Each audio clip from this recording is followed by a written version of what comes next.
demented and sad, but social. Right? It's time for a GenX update. I'm not reading court transcripts to you or anyone else. Don't worry, I can summarize the Epstein papers way faster than any of us reading them. Wealthy white men are creepers. There. Ask any Gen X woman, or any woman for that matter, what the dude looked like who beckoned them over to their cars when they were children. Or the one that stared too long at their babysitter and them. And a police sketch would look like Epstein and his buddies about 98% of the time. The moral here is trust no one, especially not men with obscene wealth. Wait, sorry, all of that plus Prince Andrew liked to grope women using his spitting image puppet that Ghislaine Maxwell bought for him. As you can see, the puppet looks like if you typed how much wood could a woodchuck chuck if a woodchuck was a hobgoblin child predator into an AI prompt. The heir to the Hermes fortune wants to leave it all to his 51-year-old gardener whom he wants to adopt.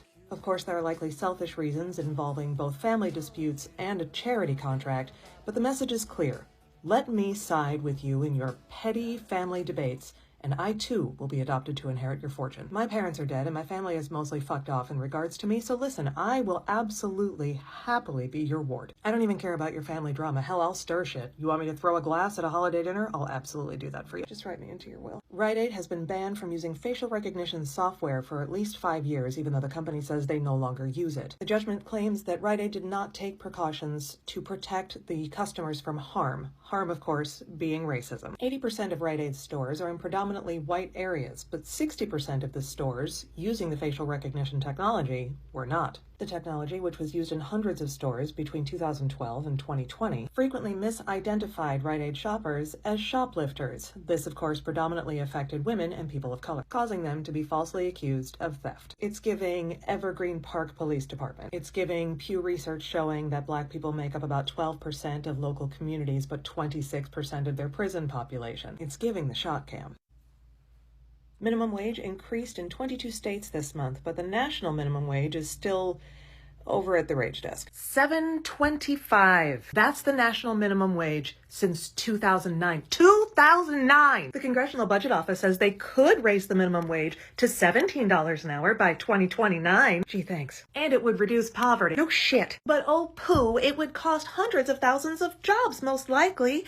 So exploitative wages are aces so long as there's a lot of them. So on one hand, minimum wage only affects 6% of the working population. But on the other hand, that's 9.9 million goddamn people. Plus 500,000 workers walked off the job last year, making it the biggest strike year since 1990. Look, I can go through what states raised their minimum wage to what amount and what cities raised it even higher than that, but here's what I can tell you. It's not enough. And that's not hyperbole. It's not. In California, for example, someone needs to make $21.24 an hour to make anywhere near a livable wage. And so help me, baby, tender and mild Jesus, if you come into my comment section telling me that minimum wage jobs are supposed to be starter jobs, let me tell you a couple things. First of all, no one is paid what they're worth, and that should bother you. Second of all, the minimum wage was established to keep up with the cost of living. That's how your granddad was able to be a shoe salesman and a butcher and still feed a family of 4, have a car, and take vacations and own his home. And the other thing I want you to remember is that don't ever think that the people handling your food should be underpaid, you buffoon. Currently, for a family of 4, minimum wage only covers 50% of the cost of living. And while 20 cities, but only 1 state, are going to continue to increase their wage to keep up with the cost of living, that's what the whole thing was designed for, and then it stopped happening. I wonder why. Reagan. As of December 2022, the amount that you would need to be paid in order to make a livable wage was $25.02 an hour, or $104,077 per year for a family of 4. Do you see how far away we are? Everyone deserves a livable wage. Everyone. Say it with me. Everyone. Good goddamn job. That's all for tonight. Remember, we're Gen X. New year, same us.